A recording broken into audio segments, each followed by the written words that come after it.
now tuned in to the Cold Hard Truth, Cayman's #1 hard-hitting live podcast show, where we feature some straightforward conversations on political, social, and celebrity news and all things happening in the Cayman Islands and around the world. This show was created to give the people a voice and a means of being involved and informed without any filters. Sometimes it gets crazy, but we always keep it real.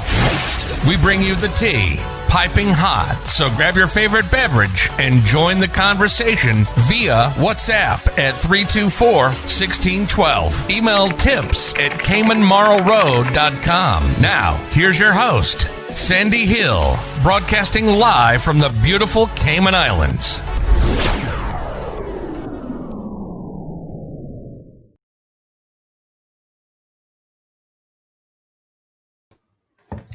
Okay, good evening, folks, and welcome to another edition of the Cold Hard Truth. How is everyone doing?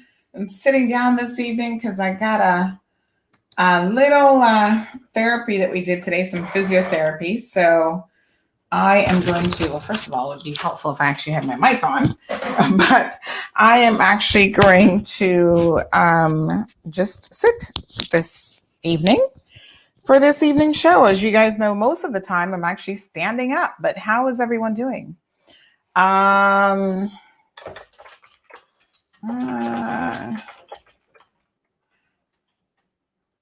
Okay. All right, folks, putting out a couple fires here, there, and everywhere. Good evening. We are starting now. Thank you so much. Melita Santazik, is that how you're pronouncing it? Howdy, Atlas, how you doing? Hi, Ronika. Look at that. A little bit of light helps a lot of things. Kayla, what's up from Jamaica? What part of Jamaica are you watching us from? Am I the only one who's noticing that the connection is really, really glitchy with the video? It looks really, really glitchy for me. Looks like it might have just improved. Sometimes I don't know if it's like internet related, what's going on. Let me see what's going on here, folks. All right, so Joy is watching. Leanne is here. Miss Beulah is here. Elizabeth is here. So let us continue the conversation from earlier today. Good evening to Lizette. Hi, Sophia. Eggnog and Guinness for the holidays. What? You're starting early. Atlas says everything is out of sync. Yeah, I do feel like my video is really poor tonight. I don't know if it has anything to do with the fact that we did move the camera. Hold on one second. Let me just shut it off.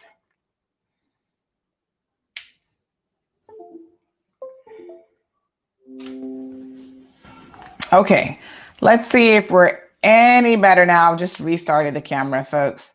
Irvelyn, how are you? Morna, how you doing? Purvis is here. So you guys know that this morning we're talking about this situation with the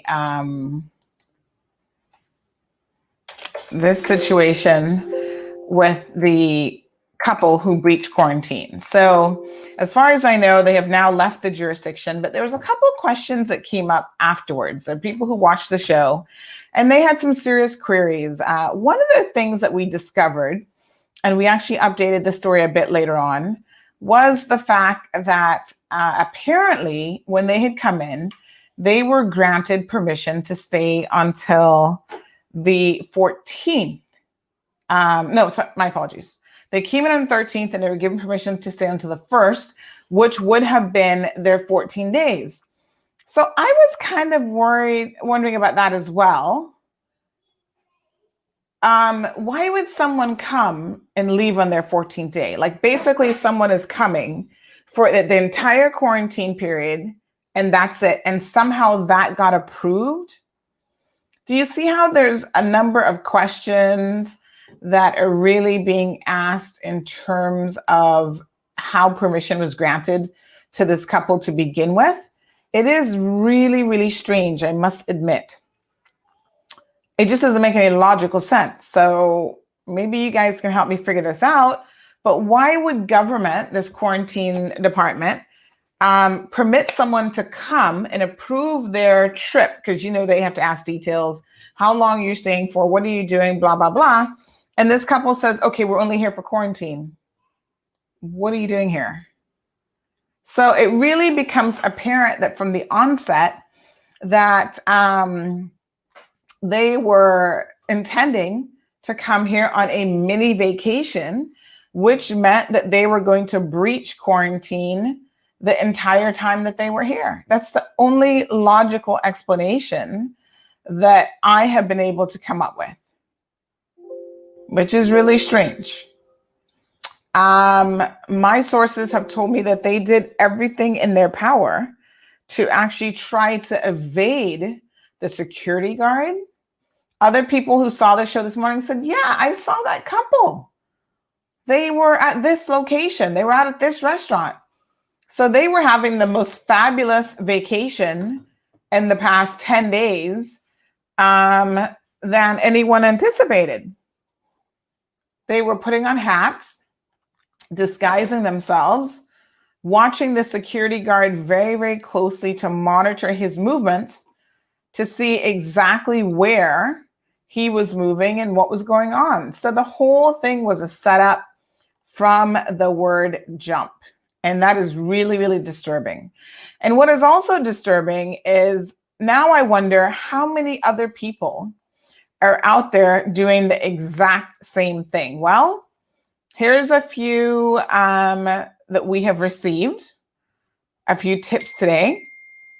So one person sent this. They said, hi, Sandy. I read the article, re the couple who were out and about during quarantine. There's been another unreported case of this. My colleague, who's Cuban, told us that his cousin, don't have his name, came in on the Cuban flight a few weeks ago and was self-isolating at home, but was constantly in and out of the house and was found by the isolation surveillance team on the porch of his mother's house, where 10 other people had been coming and going to work, school, stores, etc. All 10 were sent to isolate in the Reef, but there was no reports on this in the media. So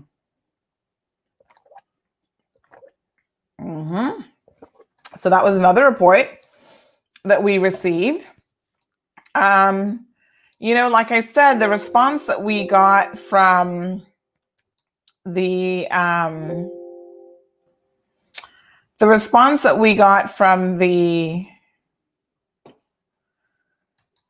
GIS team, which puts out the information, was that they will report the ones that they deem necessary. Now, I don't know what that means. In my opinion, they should all be handled in the exact same way. To me, it doesn't make any sense that someone would be making a decision about which ones to deal with in that manner, and which ones you wouldn't. It's like it just doesn't make any sense. Report them all. And so this is the first couple that we have named because this is the first couple that we know anything about. I can assure you, if we knew about any others in terms of their actual names, we would be naming them as well. What a mess. Well, we will continue to monitor this situation without a doubt. And, there are reports, like I said, of other breaches and other individuals. That being the case, we will have to keep an eye on this, folks, because this is very, very concerning. I don't feel like the local agency in charge of the situation handled it well. And there was some report about them getting a police escort. I'm like, what would they need a police escort for? Like, the whole thing just sounds really, really bizarre. They got a slap on the wrist yesterday. We did find out that it was Magistrate Foldats that gave them the slap on the wrist. I don't know if he didn't know about these new amendments to the law. And it should be one of those things where it should be a minimum fine of $10,000 so that the judge has no discretionary power to do anything else but give them the minimum fine of $10,000, and then maybe the jail time would be discretionary. So Troy says that they were there to move out of their condo as it was being sold. What do you mean move out of your condo? I mean, if you're here under quarantine provisions, Troy, moving isn't one of the things that you are permitted to do. So if they were actually selling the condo, which this occurred to me earlier, and, you know, if that is actually the case, then fair enough, but they can't be out and about and breaching quarantine. When you agree to come into this country under quarantine provisions, right? You can pack up within the confines of your condo. You can pack up every single thing you want and do those sorts of things. But going to the liquor store, what does that have to do with selling your condo? Going to restaurants, what does that have to do with selling your condo? Sunbathing on the beach, taking sunset walks. What does any of that have to do with moving and packing up and selling a condo? None of that has anything to do with that. That's just a bunch of selfish people who are only thinking about themselves. Now, a lot of persons are wondering, why hasn't the government said anything about this breach? Trying to reassure the people that the system is actually working, because we have some serious concerns that perhaps it really isn't working all that well. Cameron says they must be playing by Mendoza's playbook. Child, that's a hell of a playbook. Hey, John Wick, how you doing? Hi, Miss Ann. So that was their intentions in the beginning. Yeah, Beulah, they just came here on a vacation, which maybe Troy, like I said, it's not without, it's possible, within realm of possibility for sure, that could have been their primary reason for coming, was to do this transaction. Explains why they could now leave early. Maybe they're done, but how do you sell a house? Did they go out and meet clients and sign documents and all sorts of stuff? I mean, it was just too much exposure. And in fact, I also understand that the security guard at the property that they stayed at, Regal Beach, did not even know that they were in quarantine. And this is really, really concerning. So that property must be commingling individuals who I guess just stay there, and regular guests, and then potentially people who are in quarantine. So how do you know if someone's in quarantine or not when you're the manager at some of these properties? Not the manager, but the security. So he didn't get a list to say unit number so-and-so is in quarantine, this one's in quarantine, this is when they were. Well, they were in disguise, folks. Purposely out and about, putting on hats, wearing, broad brim hats and all this sort of thing, to really remain incognito so that people would not know who they were and what they were going on about. And in fact, they told the security guard that they were not in quarantine. So they were lying left, right, and center. So Troy says he's the one buying it. Well, Troy, I'm glad you said that, because now it makes a lot of sense. But despite that, it is still against the law what they did. And they both should have been fined $10,000 each. Well, you know what, Troy? I hope that means that they have no other connections to this island, and they will have no need to come back and thump their noses at our laws. And if they had residency or PR or whatever their legal status was, I hope the government decides to have a quick, good look at those processes and those applications, and they should pull their applications.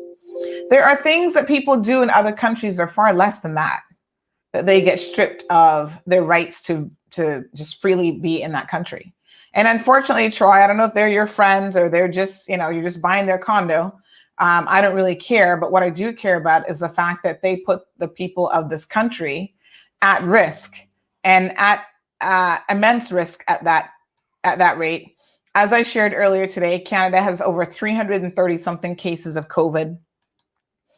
And so, at the end of the day, it's just absolutely ridiculous. It just really is. So good riddance to that. It still doesn't explain any of their behavior in terms of out to the liquor store, grocery shopping, and everything else. Cameron says, what a planka. This is what we love. Hi, Alice. How are you? Yes, Morna, it seems to be all about money. And that's a sad and unfortunate thing. Gabrielle says if they were Caymanian, they would have gotten a $10,000 fine. Yes, I said it, and I agree with you, Gabriella. Troy says, totally agree. They were all wrong and glad they are gone. Well, disinfect the unit, Troy. That's all I can tell you, because as reckless as they were, who knows? Who knows? You know, again, the quarantine situation isn't supposed to work in that way.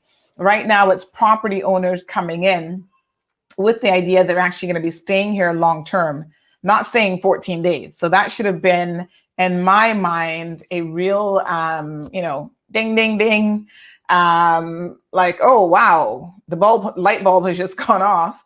Why would someone be coming for only 14 days?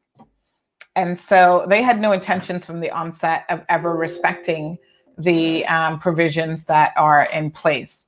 Hashtag facts, says Johan. Johan, good evening. Cameron says the more money you have, the more plausible excuses are readily available to those who pay. Well, I tell you what, this story has really caught the attention of a lot of people. And it's really quite unfortunate, to be honest. But yep, they're gone. They went on a plane today, as far as I understand. They're out of here. So good riddance to them. Let's talk about a few other things that have been going on in the community. So as you guys know, we have been keeping a very keen eye on the situation with the farmers market. Now, it is my understanding that the government is trying to negotiate a peppercorn lease with the owner, Mr. Chris Johnson. He's the owner of the property. He has recently, decided to file a lawsuit, basically saying that the fishermen have to leave and that they're trespassers in his property.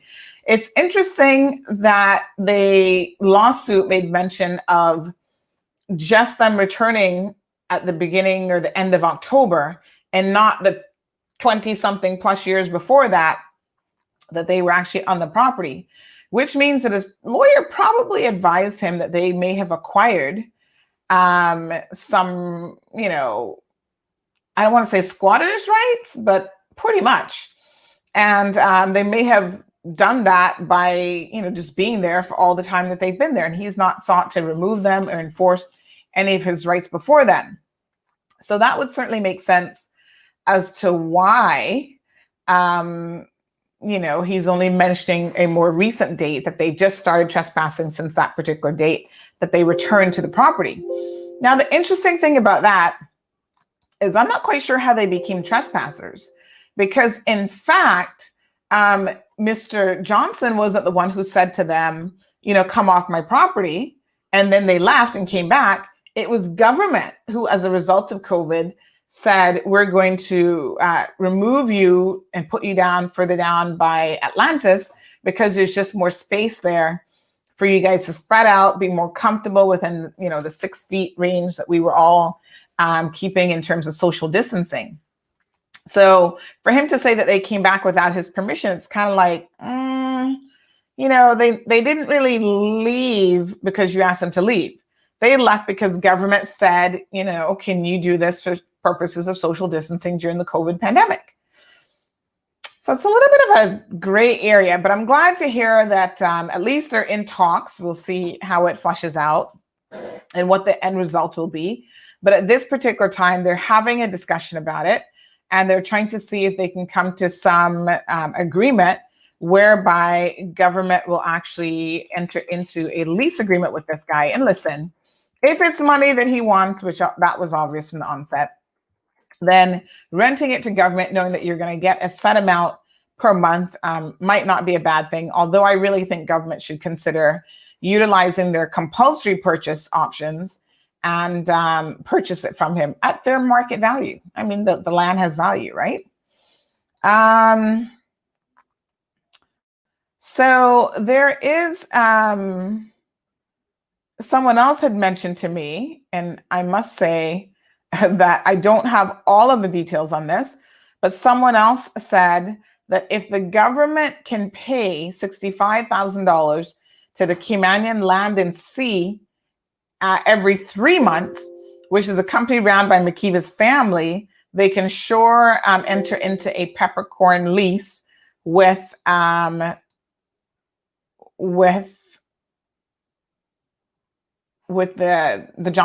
Johnson. And I thought to myself, $65,000 for 3 months of what are they paying that for? I'm confused. What's the $65,000 for? But the person did produce the check. So, Mr. Amelia, thank you so much for this nugget of information. This is something I certainly did not know. And she said she posted it on her social media page. Of course, I did not see this on her page, but there you go. There's the check. You can't see the amount here. And I don't know when she would have posted this. But Mr. Amelia has said, guess what? They're paying this organization $65,000 for every 3 months. I'm not quite sure what it is they're paying for, to be honest, but nonetheless, there you have it. And her point is, if if they can afford to do that, then this is something that they can certainly make the necessary sacrifice for. Well, I'm of the opinion that government should try to be wise with the people's money as much as possible. I don't know why we'd be paying $65,000 to anyone for 3 months of what, I'm not even sure. So if you guys know anything about this, do let me know, because it sounds like quite an interesting situation. And perhaps government could find better ways to spend that money, right? I do not see, again, where she actually posted that in her page. I can't see the exact date, but she said she did post it up on her page. So we'll try to find out a bit more about that. Let's save money where we can, folks. Government is not a bottomless pit. It's important that we try to conserve and save and spend money wisely, because the bank account does have an end to it. And in fact, the end to it has a lot to do, with how much they're taxing us and how much we are paying out. A lot of people are saying to me, what's going on with the Christmas Road Works program? Haven't heard a word. So I do not know where that is. Some other persons have said, what about, is government going to extend the tourism option for another 3 weeks or so? 3 weeks, another 3 months, my apologies, at the end of December. And I do not know. So I have no clue what government is planning. But like I've said before, it is very, very obvious that government will be running low on funds. So let us not expect government to be paying out the wazoo as though the bank account has no bottom to it, because it definitely does. Resources are limited, folks. So again, I'll try to get some more information about this co-op situation to see if I can bring you guys up to speed on that. Cameron says, oh, well, salt spray should dry our tears. Carol, but our government and or the police speak up about this breach and others. But will the government? We deserve the truth after all we did to become COVID-free amongst ourselves. Carol, this is an absolutely valid point. And in fact, my concern, Carol, is if this person is doing it or this couple did it, I'm hearing rumors of other people doing it. How many of us really believe that we are COVID-free? Because we can't believe everything we hear. But even if we believe some of what is being said, and some of these people are in fact, some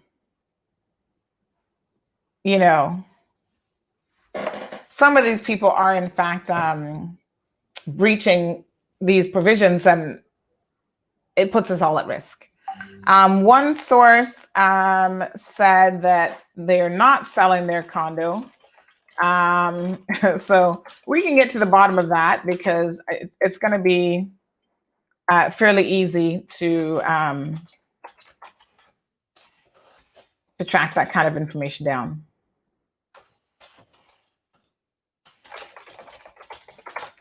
Very, very easy to find out. Listen, Cayman is small.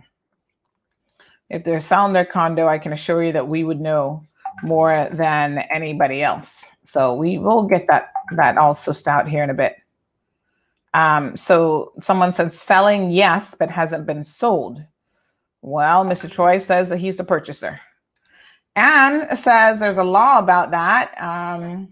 Irvlin says that was a big lie and set up to get them off. A lot of people feel that the government was in cahoots with Mr. Johnson to move them from the property. Cameron says this is like another Smith Marketeer fiasco. Hey. Michelle says, hi, Sandy. Absolutely crazy. We've followed rules and regulations while this couple have no regard for the law of the land.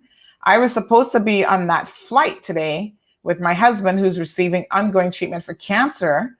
Thankfully, it changed until next week. Scary. Wow.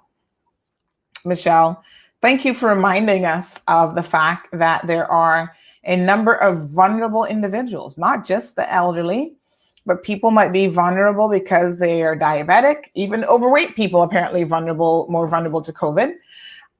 They're going through treatment such as cancer. They have autoimmune issues. So yes, those people have a right to be concerned about people who do not have any respect for the quarantine provisions. They're putting all of our lives at risk, including their own, because as we have seen previously, COVID does not discriminate. It will take out even the healthiest of persons. It's just luck of the draw. Debbie says that's disgusting. These tourists come here and left all kinds of bills for government to pay. Government, please take more precautions. Well, this is where now I agree with Carol that we should have, and Valdine, that we should have, my apologies, a press conference. We should be hearing something from government in terms of what has transpired and what measures are being taken to deal with this situation. The truth of the matter is, we know that government did not want this story to come out. You know, we know that. Someone also said to me today, how can Cayman Airways employees who are part of this COVID-19 response team, how can they be the most appropriate persons to handle this when they have no law enforcement training? And, you know, there should have been some red flags about this couple before they even came here, and even when they got fitted for the bracelet, and none of those red flags went off. Although I think a lot of them were kind of common sense red flags. But nonetheless, if none of them went off, the question then becomes, well, why is that? And are the people who were actually going through the process of doing what they're doing, are they really the best ones to be involved in this process? It's a legit question.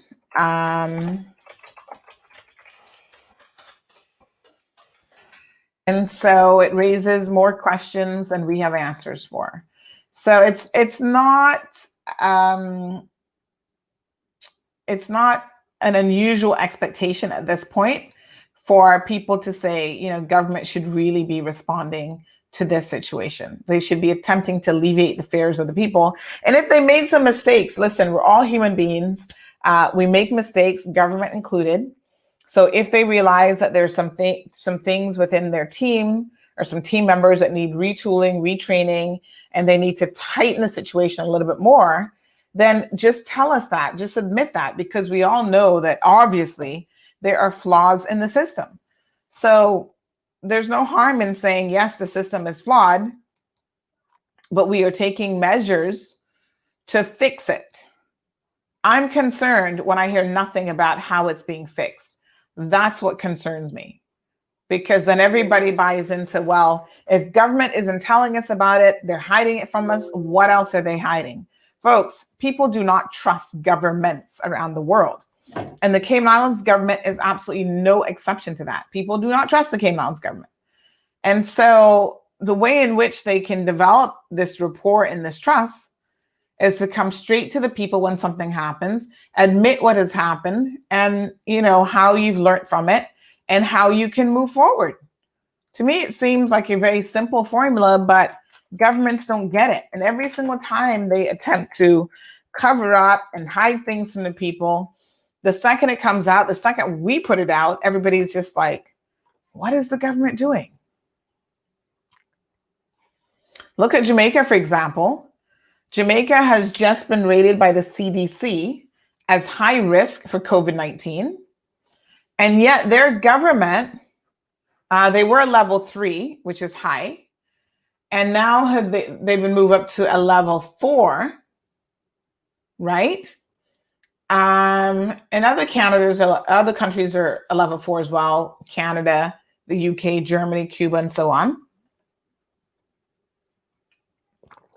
And so the Jamaican government has basically said, they're not surprised by it. It's in line with what's happening with other countries. And then they claim that nevertheless, this is a quote from their senior advisor and strategist in the Ministry of Tourism, Delano Severite. Jamaica is regarded as a safe destination. We have firm COVID-19 health and safety protocols, including a strict tourism minister. Including a strict tourism minister, developed resilient corridor. So they've quarantined part of Jamaica, claiming that that's a visitor corridor, and they're going to do certain things at those resorts and allow visitors in that area, etc. But the numbers don't quite go with that.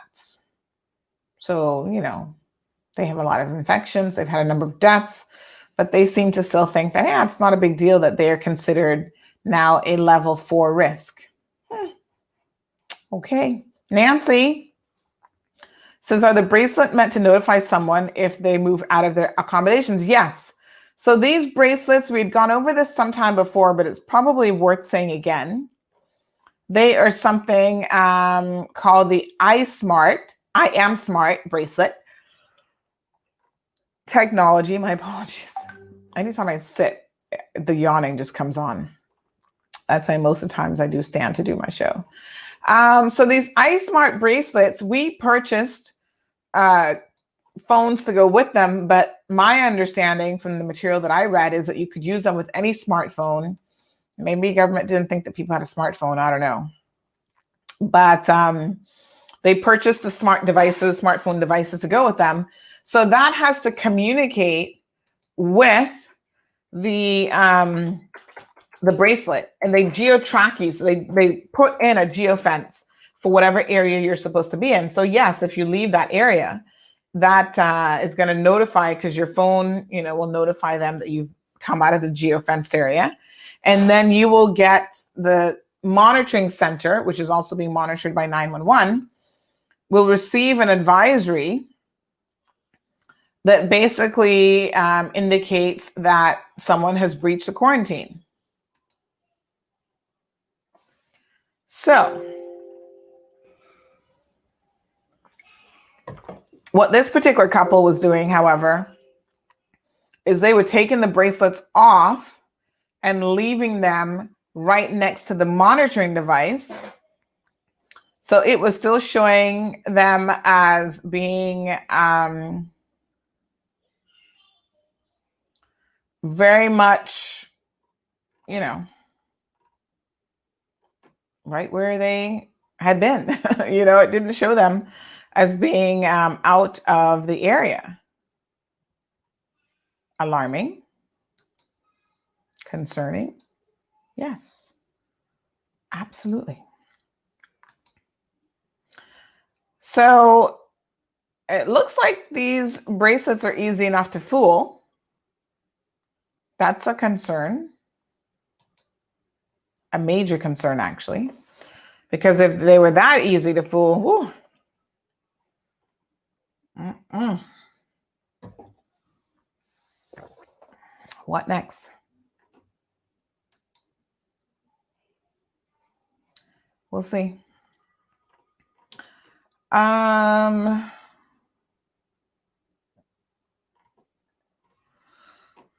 I'd like some more information on these bracelets. I would love to know how they actually went about testing them for their resilience, because how they should have been testing them, it's just not a question of, ooh, do they work? It's a question of, yes, they may work, but how can people try to work around them? How can they be tampered with?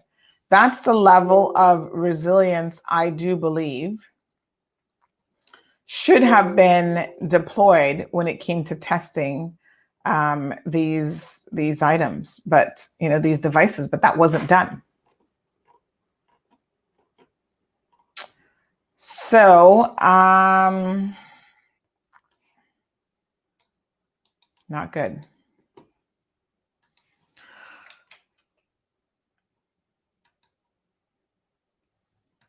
So let me just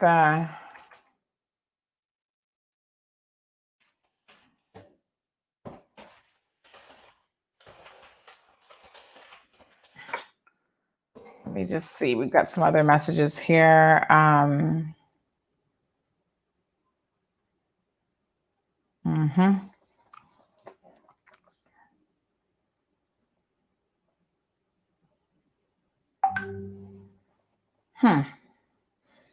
Okay. Someone says scammer on your site. I need to be a little more specific about that. On what site? Oh, on the live stream. Oh, well, that's easy fix. Adikoya, whatever the heck your name is, we can simply block you and delete the comment. Boom, you're done. These annoying scammers. They honestly have nothing better to do. Yesterday, there was a couple going out on WhatsApp as well. They're always going out on WhatsApp. Someone said to me, oh, share this. And I said, listen, at this particular point in time, if you are not aware of the fact that these scammers are working overtime, I guess they need Christmas money like the rest of us, because they are working overtime to separate you from your hard-earned money. They're going to try Facebook. They're going to try Instagram. They're going to try WhatsApp. And if that isn't obvious by now, when you see these types of messages, and I am going through deleting them all, just so that none of you get fooled. If that's not obvious by now, it's like, come on, like I shouldn't have to tell you every single day that somebody's trying to scam you, because they're pretty obvious, right? So yes. Thank you, Nancy, for that question. Thank you, Cameron. I didn't see the person, but now I see them. Atlas says most first and second generation Caymanians didn't complete primary school, so adults are trying to guide us as best as possible with what they learned at home. What is that in reference to? Atlas, I'm not quite sure I'm following that train of thought. But we, first and second generation Caymanians. So these are people who've acquired status, is what you're trying to say? Didn't complete primary school, so adults are trying to guide us as best as possible. John says the bracelets work well. The only problem is when they're taken off. Well, that's the point, is they're not supposed to be taken off. And in fact, they should be put on in such a way that it becomes obvious if they're being tampered with, or if someone is trying to take them off. But like I said, from the onset, what we know is this couple had theirs fitted all the way up their arm to give them a lot of room so that they could easily slide it off of the wrist. And when they took it off of the wrist, they just left it next to the phone. And it took The authorities are wild. Now listen to this. Imagine this, right? The technology isn't really what brought this attention to the authorities. What brought this attention to the authorities was good old eyesights of people who knew that they were supposed to be in quarantine. Managers at the facility, the court document said, were like, oh, we need to call the police because this couple seems to be out and about scaling the fence. Now we know that there was at least 15 different breaches. So good old people were the ones who were able to tell the authorities. So this goes back to the point that I previously made, is perhaps what we need to do is we need to ensure that everybody knows what homes are under quarantine, what individuals are under quarantine, so that if they try to breach that quarantine, people will know to alert the authorities. Leanne says, how do you expect to handle an influx of tourists if you have multiple breaches? There's no way to control the number of persons. There needs to be another alternative. Well, Leanne, the only other alternative is to not let people in, because people always find a way to use and abuse the system. Look at what they were doing with the Bahamas when the Bahamas was trying to reopen. Americans were falsifying their COVID test results because Bahamas said, come in with your COVID test results and we'll accept you. They were falsifying it. I mean, creating fake documents. What will they not, how low will they go? They'll stoop to anything. So what's the alternative? The alternative is to keep your borders closed, and there's a price to pay for that as well.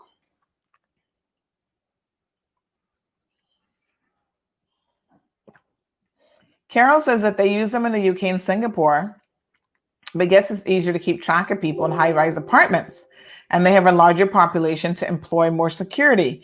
I don't know, Carol, because tell you what, have we ever seen any evidence presented by the government of how successful these iSmart devices have been? We know that other people are using them, but there's been no independent information on whether or not they have worked. So this is a Canadian company. I think they were bought out by some Canadian company. But yeah, we don't know.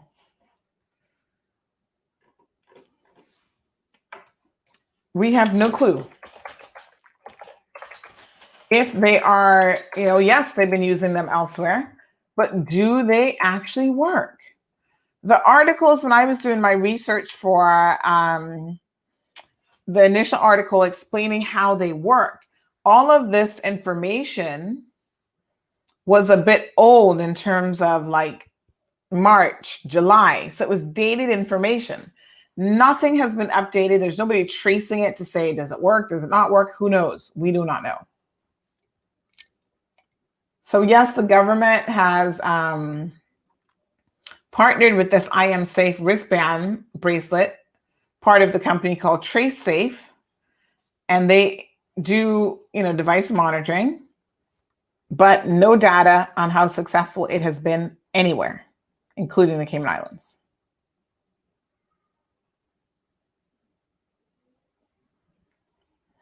So Sue says that their friends wore the bracelet and they're being checked on every day and night for 2 weeks. So some work, some don't work. Well, it all comes down to who's doing the checks. And what I can say is, from all accounts, this couple was not being checked on, and they're not the only couple. We had Charles Whitaker, who recently came out of quarantine, and Charles was saying that nobody checked on him or the other people, that came in the same time as him. He was just like, they just stick you in the facility and the facility does whatever they need to do. No one is checking you. No one's saying, hey, are you feeling okay? Are you having any issues? And I said to him, well, maybe they just assume that if you're having issues, you're going to tell them and they're going to know about it. But he expected, I think, a little bit more hands-on checks, like they say that they're doing these welfare checks, and they're not doing that at all, is according to him. So Atlas says, I don't even remember now. I think I was referring to the lack of prudent planning by government officials. Okay. Karen, thank you for tuning in. Karen says, I had someone message me telling me that they were coming in on a flight on a certain day. I was like, okay, safe travel. See you in 20 days. Okay. All right. Cameron's calling for enforcement. Totally agree. South Marjorie says she was told today that someone left Cayman to Guyana and had to do a COVID test. His test came out positive. Now, this person was here in and around friends and everyone. His friends told me this, so I'm convinced it's true. Not good.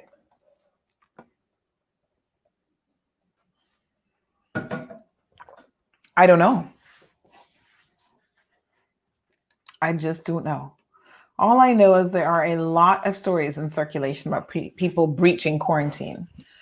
So yes, we had submitted some questions on the I Am Safe bracelet situation. We've still not gotten those answers. It's been at least a month. So we reminded GIS of their obligation to respond to us. And hopefully we should be getting something soon. Now, someone else has sent a private message. Sandy, have you heard the rumors that the CIG quarantine monitors for the 11 to 7 shift are regularly calling in sick and leaving the monitoring lax? Just thought you might want to look into this. Apparently, they're civil servants that don't have much of a workload, so they were deployed to monitoring and don't want to work shift work, so as just not showing up. Well, I can confirm that they are civil servants because the government said that they would basically be taking the employees from Cayman Airways who otherwise would not have much to do, and they would be redeploying them to work in as part of this quarantine group. So I'm sure that those persons are not used to working, especially at a graveyard shift. And so that might be a difficult challenge for them, but they need to ensure that whoever they've recruited to do this is capable and able to do it and isn't just going to be taking advantage of the situation and not coming into work. That's not really impressive at all. Okay, big shout out, folks, to the Business and Professional Women's Club. Today they had their silent witness march. I was really hoping to have been able to attend, as I have on previous occasions, but unfortunately I had a 2:45 physio appointment, and that ran into the 3:30 time slot for the march. But by all accounts, the march was successful, and they had a good group of individuals that turned out. So kudos to everyone who did. I understand the governor was there, the deputy governor was there, quite a number of people, including Ruth Anna was there, Kathy Ann Wilkes was there. So big shout out to those persons, trying to educate people on domestic violence and just gender-based violence, violence against women is really, really important. So someone shared something I thought I would share with you guys, just in case you've never seen this before. Apparently, this is supposed to be the universal symbol for anyone who is silently suffering and victim of domestic violence. Of course, if the abuser now sees this video, they know that that's the symbol. But a black dot in the middle of your hand is supposed to symbolize your need for some help. And so the idea is you put that black circle in your hand, and if someone sees you, they know that you are trying to get some assistance. So I don't know, how exactly that would work, because at some point the individual has to be willing to step up and help themselves. So if you are in an abusive relationship, folks, there's help available for you. There's help out there, but you have to take a necessary step in seeking out that help. It is available. And there are people who are willing to assist you. You just got to believe that you can get out of that situation. So it says that the black dot on the hand lets professionals know that you are a vulnerable domestic violence survivor and that you need help, but can't ask because your abuser is watching your every move. In just 24 hours, the campaign reached over 6,000 people worldwide and has already helped save 6 women. This was back a number of years ago. Please spread the campaign and post a picture of your hand with the black dot to show your support to all survivors of domestic violence. So that's what this is supposed to be. Of course, like I said, if your perpetrator knows that, then maybe that's not quite as effective. So Bruce says we actually need to find out why so many government departments and agencies are not responding to FYI requests in a timely manner. Woo! Bruce, that is Pandora's box. Trust me. Thank you, Karen. It is a whole other show, but Bruce, you're absolutely right. They ignore a lot of requests, and it's like you have to chase through unofficial channels to try to get them to do their jobs. I don't know. Marjorie, I'm hoping that we do not have to go back into lockdown because, folks, let me assure you, nobody wants to do that.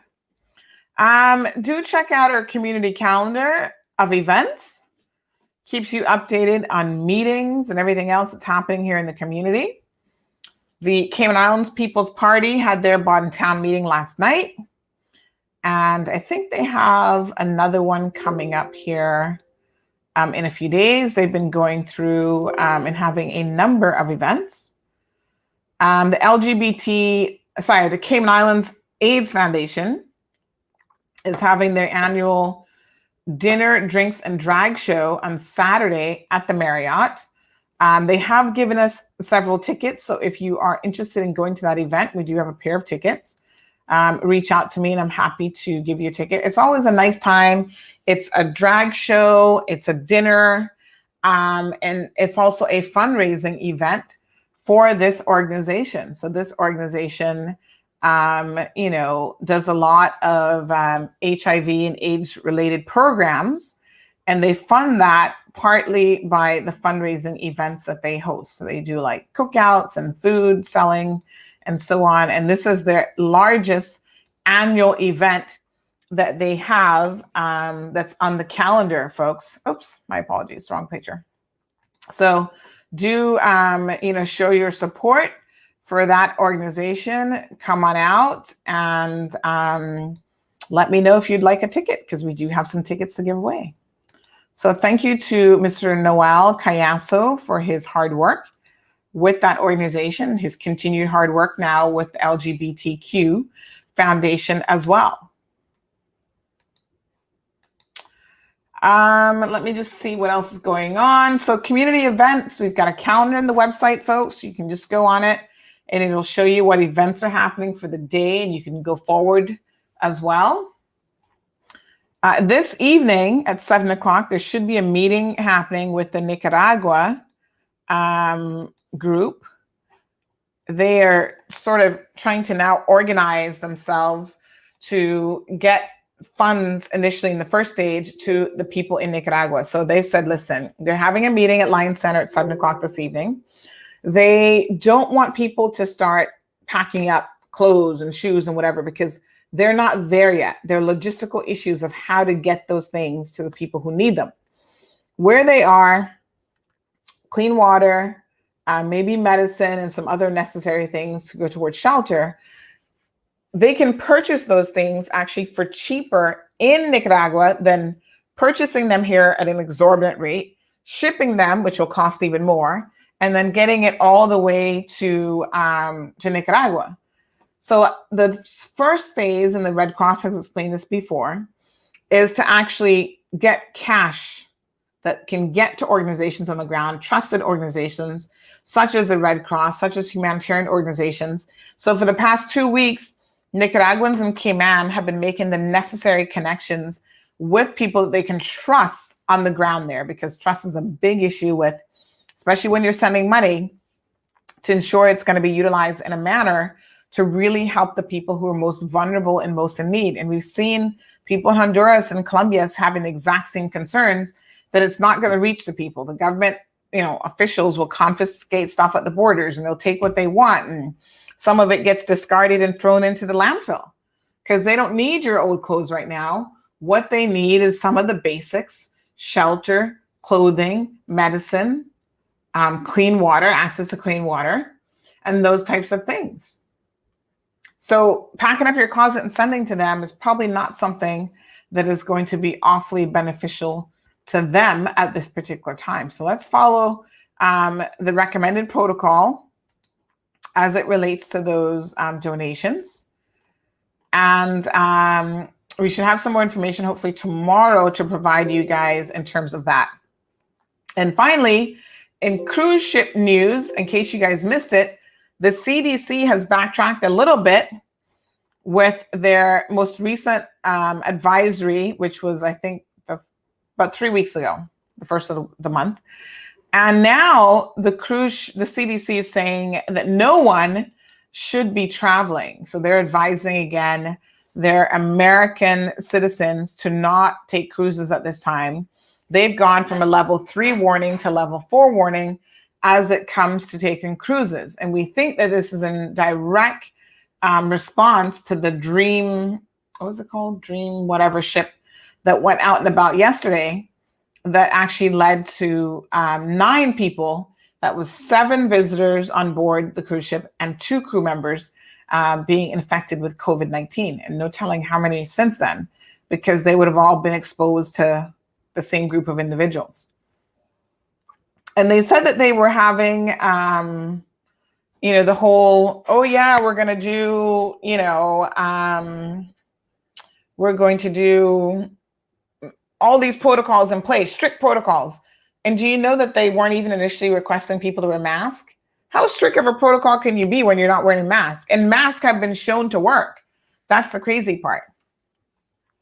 So Neela says the rich always get away with a lot. Well, certainly money buys you privilege. South Marjorie is asking a curious question here. What does Q and LGBTQ plus mean? So Q is questioning, not equality, but questioning. Some people used to say queer, but it's not. And in fact, the term queer is considered to be rude and not politically correct. So it is questioning, and you'll find different meanings of it. But basically it's an acronym. This is definedmeanings.com. Like I said, you can have a look around. And it's generally accepted that the Q stands for questioning, because there's some people who are uncertain about, where they fall on the spectrum or what they are. So they're in a process of self-discovery, but they know that they're not just one thing, like they're not just heterosexual or whatever. So they're still trying to figure out, what they are. I'll see if we get any quicker internet here that I can tell you a little bit about that. Vlogshins says, keep up the good work. Sandy, thank you so much. I appreciate it. Love the logo, by the way. South Margie says, right now, if I'm getting simple as a free plane ticket, I'll pass, much less a cruise. Do you know what, South Marjorie? This is really, really interesting. Speaking of these cruise ships, Carnival has said, or the CDC has said, right, once you get back into the whole swing of things with cruises, maybe early next year, we need to test your protocols to see how well they're going to work. So they will be doing testing. They will be doing testing cruises. And Carnival has said that thousands of people have already signed up to go on these cruises where they're going to, be guinea pigs, basically, to see if the protocols that are in place actually work.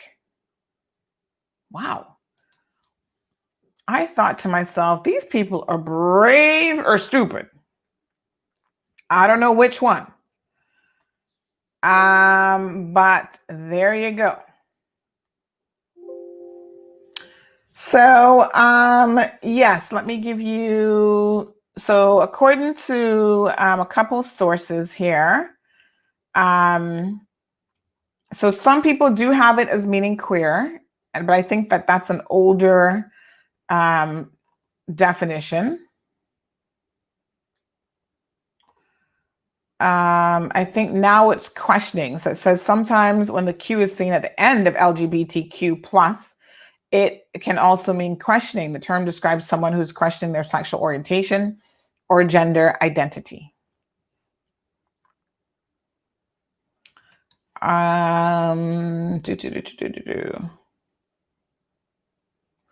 So, yes, and now they add the plus on there because some people don't like to even be defined, you know?